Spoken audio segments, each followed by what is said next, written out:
আসসালামু আলাইকুম রহমতুল্লাহ বরকাতুহ। নাহমাদুহু ওয়া নুসাল্লি আলা রাসূলিহিল কারীম, আম্মা বা'দ, ফাআউযু বিল্লাহি মিনাশ শাইতানির রাজীম। বিসমিল্লাহির রহমানির রহিম। মুয়াজ্জিন আযান দেওয়ার সময় আপনি কি কথা বললে আমাদের ঈমান থাকবে না, ঈমান চলে যাবে, এটা হলো 1 নাম্বার। 2 নাম্বার হলো নামাজ পড়ব না বললে তার বিধান কি। 3 নাম্বার হলো মুসলিম রমণী পেজ থেকে একটা প্রশ্ন করা হয়েছে, যারা কেকের ব্যবসা করে যদি তাদের থেকে কোনো কাস্টমার বড়দিনের জন্য কেক কিনে নিয়ে যায়, আর সেই ক্ষেত্রে কি তারাও বড়দিনের শামিল হবে কি না।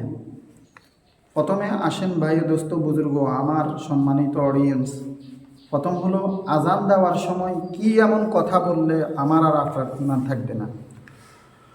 মুয়াজ্জিন সাহেব আজান দেওয়ার সময় কোনো ব্যক্তি যদি আজানটা শুনে, আজান শোনার পরে যদি ওই ব্যক্তিটা যদি বলে যে এই মুয়াজ্জিন সাহেবটা মিথ্যা কথা বলছে, তাহলে তার কি হবে? আমার সম্মানিত অডিয়েন্স, তার ঈমান থাকবে না, তার ঈমানটা চলে যাবে।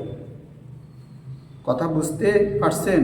অর্থাৎ মুয়াজ্জিন সাহেব আজান দিচ্ছে, আপনি যদি আজানটা শুনি যদি বলেন যে এই মুয়াজ্জিন সাহেবটা মিথ্যা কথা বলছে, তাহলে যে ব্যক্তি এই কথাটি বলল তার ঈমান থাকবে না, তার ঈমান সাথে সাথে চলে যাবে।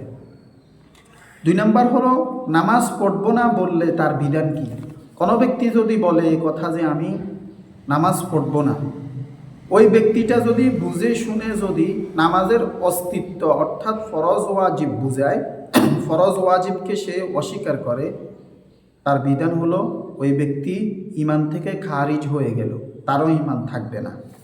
3 নাম্বার হলো মুসলিম রমণী পেজ থেকে একটা প্রশ্ন করলেন, মুসলিম রমণী পেজ থেকে, অর্থাৎ খ্রিস্টানরা যে বড়দিন পালন করে, ওই বড়দিনের উৎসব পালন করার জন্য কোনো দোকানে যদি কেক কিনা হয়, ওই কেকের মধ্যে যদি বড়দিনের ব্যাপারে লিখে দেয়, তাহলে যে ব্যক্তিটা লিখলো ওই ব্যক্তি বড়দিন পালনের শামিল হবে কি না। আমার সম্মানিত বোন, আপনি সুন্দর একটি প্রশ্ন করছেন। খ্রিস্টানরা বড়দিন পালন করে, এরা যদি দোকানে এসে যদি কোনো মুসলমান ভাইয়ের দোকানে এসে কেক খরিদ করে নেয়, আর ওই লেখার মধ্যে, ওই কেকের মধ্যে যদি ওই লেখাটা দোকানওয়ালা লিখে দেয়, বুঝে শুনে লিখে দেয়, তাহলে সে বেদাত করলো, গুনাহ করলো, তাদেরকে সাপোর্ট করলো, এই সাপোর্ট করার কারণে তার গুনাহ হলো।